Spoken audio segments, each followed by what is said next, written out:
Welcome to editor civil. آج اپنی ہدایت و رہنمائی کے لیے دیکھیں گے ایوب کی کتاب اور اس کا 9واں باب۔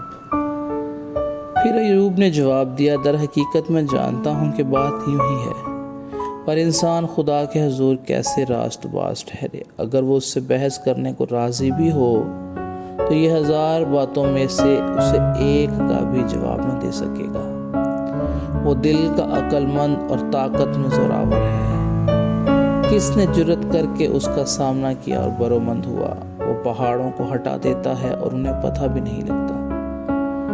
وہ اپنے قہر میں انہیں الٹ دیتا ہے۔ وہ زمین کو اس کی جگہ سے ہلا دیتا ہے اور اس کے ستون کانپنے لگتے ہیں۔ وہ آفتاب کو حکم کرتا ہے اور وہ طلوع نہیں ہوتا، اور ستاروں پر مہر لگا دیتا ہے اور آسمان کو اکیلا تان دیتا ہے، اور سمندر کی لہروں پر چلتا ہے۔ اس نے بنات النقش اور جبار اور سریا اور جنوب کے برجوں کو بنایا۔ وہ بڑے بڑے کام جو دریافت نہیں ہو سکتے، وہ بے شمار عجائب کرتا ہے۔ دیکھو، وہ میرے پاس سے گزرتا ہے پر مجھے دکھائی نہیں دیتا، وہ آگے بھی بڑھ جاتا ہے پر میں اسے نہیں دیکھتا۔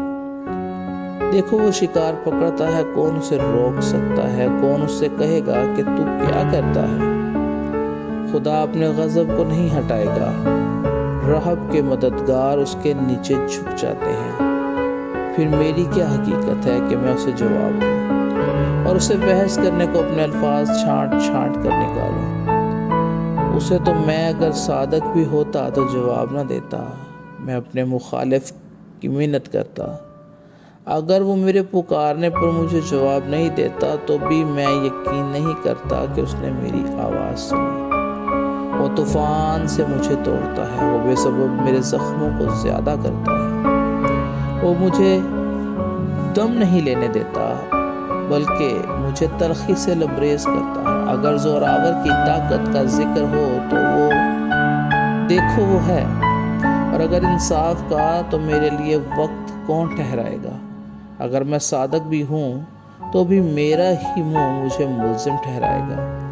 اگر میں کامل بھی ہوں تو بھی یہ مجھے کجرو ثابت کرے گا، اور میں کامل ہوں تو ہوں پر میں اپنے کو کچھ نہیں سمجھتا۔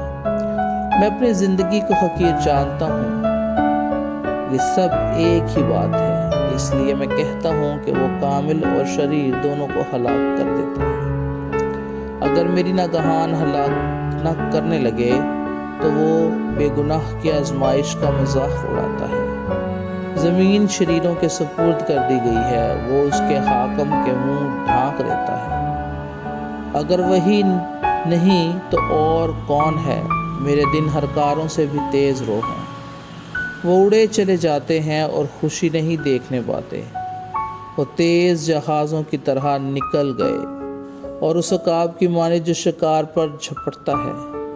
اگر میں کہوں میں اپنا غم بھلا دوں گا اور اداسی کو چھوڑ کر دل شاد ہوں گا، تو میں اپنے دکھوں سے ڈرتا ہوں۔ میں جانتا ہوں کہ تو مجھے بے گناہ نہ ٹھہرائے گا، میں تو ملزم ٹھہروں گا۔ پھر میں ابس زحمت کیوں اٹھاؤں؟ اگر میں اپنے کو برف کے پانی سے دھوں اور اپنے ہاتھ کتنے ہی صاف کروں تو بھی تو مجھے کھائی میں غوطہ دے گا، اور میرے ہی کپڑے مجھ سے گھن کھائیں گے، کیونکہ وہ میری طرح آدمی نہیں کہ میں اسے جواب دوں، اور ہم عدالت میں باہم حاضر ہوں۔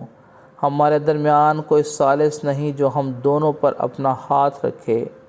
وہ اپنا عصا مجھ سے ہٹا لے اور اس کی ڈراؤنی بات مجھے ہراساں نہ کرے، تب میں کہوں گا کہ اس سے ڈرنے کا نہیں، کیونکہ اپنے آپ میں تو میں ایسا نہیں ہوں۔ خداوند کے زندہ پاک کلام کے پڑھے اور سنے جانے پر اس کی خاص برکت اور رحمت ہو، آمین۔